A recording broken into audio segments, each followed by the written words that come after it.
다시 주의 율법을 복종하게 하시려고 그들에게 경계하셨으나 그들이 교만하여 사람이 준행하면 그 가운데서 삶을 얻는 주의 계명을 듣지 아니하며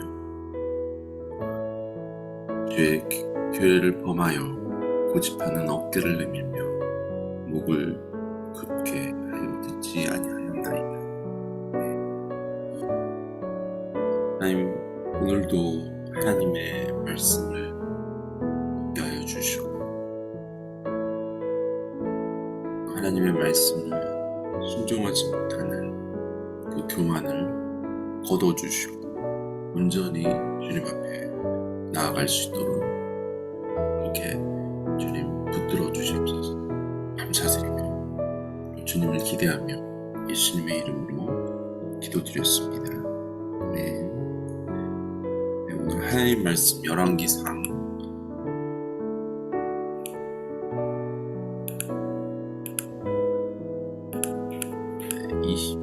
20장 26절에서 34절 말씀입니다.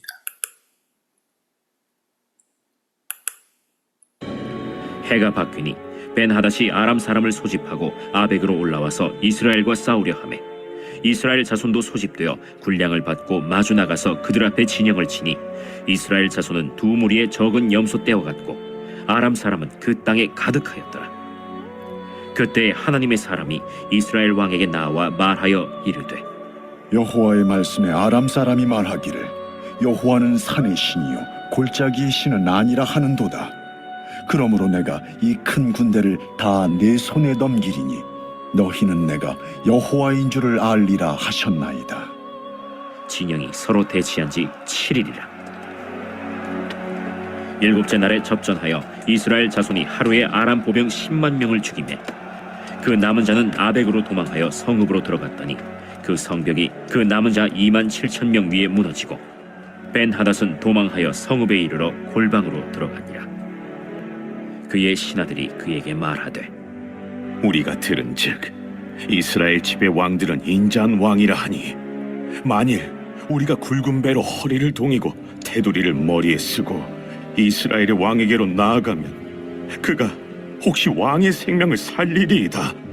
그들이 굵은 배로 허리를 동이고 테두리를 머리에 쓰고 이스라엘의 왕에게 이르러 이르되 왕의 종 베나다시 청하기를 내 생명을 살려주옵소서 하더이다. 아합이 이르되 그가 아직도 살아있느냐? 그는 내 형제이니라. 그 사람들이 좋은 징조로 여기고 그 말을 얼른 받아 대답하여 이르되 베나닷은 왕의 형제니이다. 왕이 이르되 너희는 가서 그를 인도하여 오라. 벤하닷이 이에 왕에게 나아오니 왕이 그를 병거에 올린지라.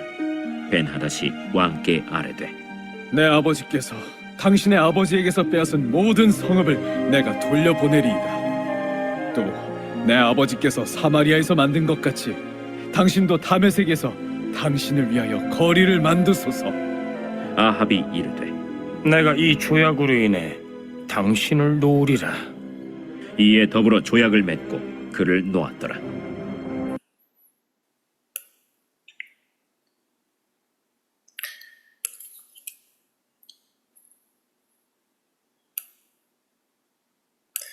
네. 첫 번째 아람의 전쟁 승리 후 다시 봄이 돌아오자 벤하닷이 군대를 정비하여 이끌고 북이스라엘과 전쟁을 하기 위해 2차 원정에 올랐습니다. 아람 군대는 작년에 패배를 서력하기 위한 마음으로 단단히 준비하고 출전하였습니다. 여전히 이스라엘의 군대는 비교할 것 없이 오늘 두 적은 염소의 떼라고 비유합니다.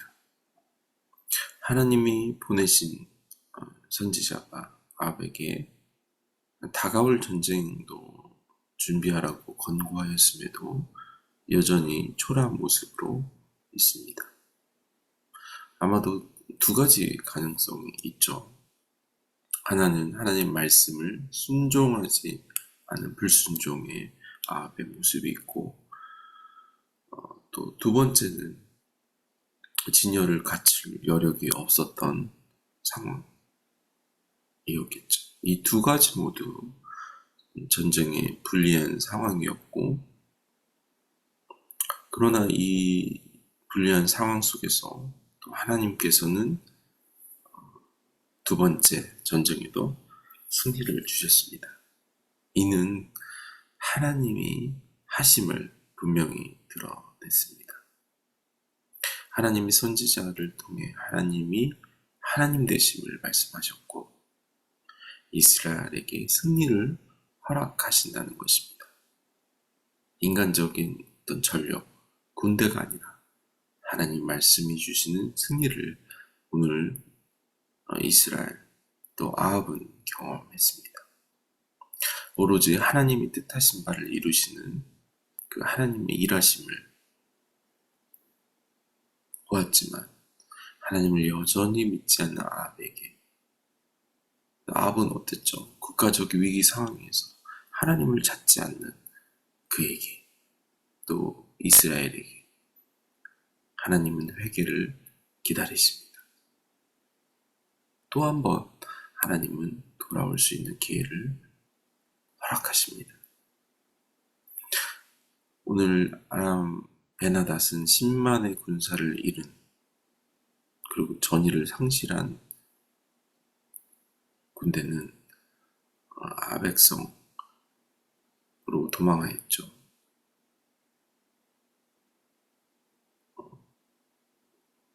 아벡에 들어가 또 2만 7천 명이 30절에 나오죠. 2만 7천 명이 벽이 무너져서 한꺼번에 죽게 됩니다. 그러니까 10만 명이 몰살 위에 아벡에 숨어 있었는데, 그곳에서 벽이 무너져 온미백산하여 군대가 흩어졌습니다.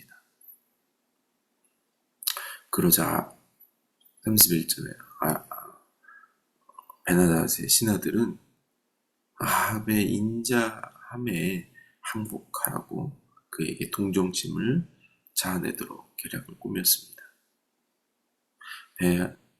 베나닷은 아합에게 살려달라고 백기를 들고 항복하였습니다.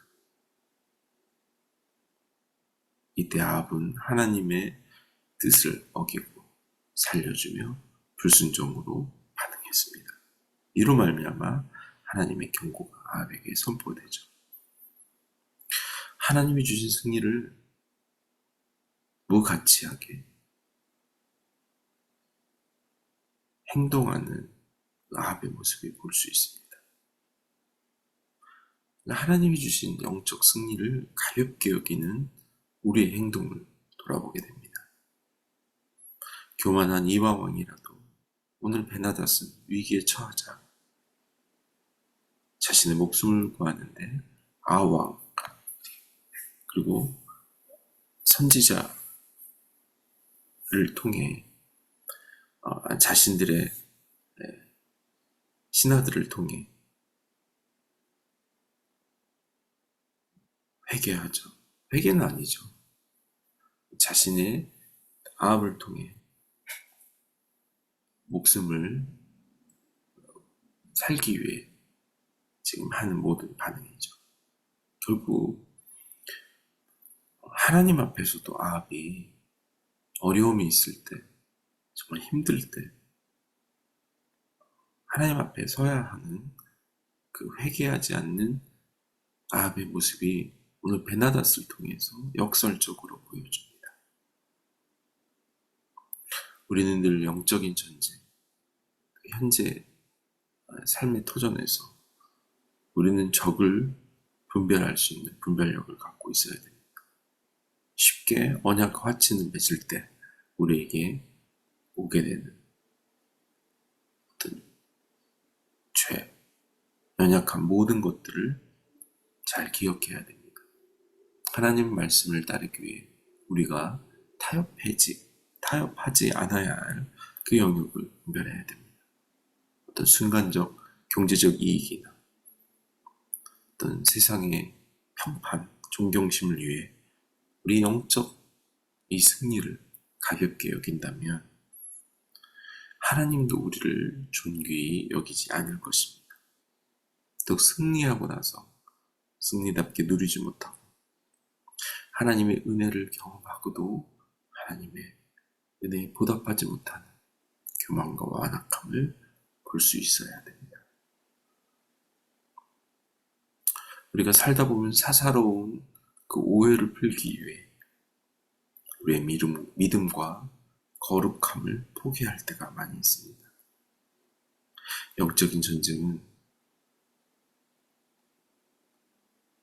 하나님을 언제나 인정하는 그 고백하는 그 삶 속에서 승리하게 됩니다. 그리고 또 그 승리를 누리게 됩니다.